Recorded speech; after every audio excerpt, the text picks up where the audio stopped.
Pontevedra tamén recordou esta mañá a Diana Quer. Deputación e Concello uníronse nunha única concentración en repulsa do crime da moza madrileña. Hoxe é un día triste, en toda Galicia vai haber concentracións para reclamar unha vez máis cambiar esta sociedade donde o machismo consigue pois que ocurran estas terribles situacións.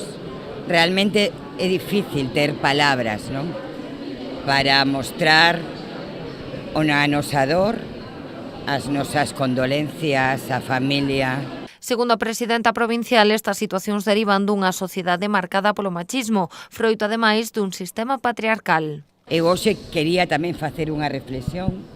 Cada vez que hai unha vítima do machismo, toda a atención se centra na vítima.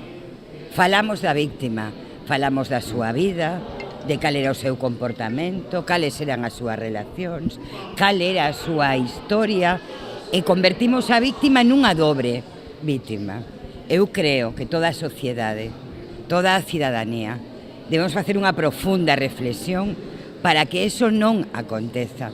Cada vez que hai unha vítima, toda a súa vida se convirte en algo público. Segundo Silva, a educación é fundamental para conseguir mudar o sistema, algo no que coincidiu o rexedor de Pontevedra. Miguel Anxo Fernández Lores apuntou tamén a súa intención de seguir denunciando estas situacións. Que non imos a parar de denunciar, de visibilizar o resultado de moitos séculos de sociedade patriarcal, que non vai a ser unha loita que remate da noite pa mañán, desafortunadamente, que efectivamente hai que dedicar esforzos económicos, pero sobre todo educativos, para que a sociedade cambie esa mentalidade, ese rol que permite ou que entende como algo normal, entre comillas, a violencia de xénero. Na concentración tamén participou o secretario xeral do PSDG-PSOE. Gonzalo Caballero chamou a denunciar calquera acto de violencia contra as mulleres.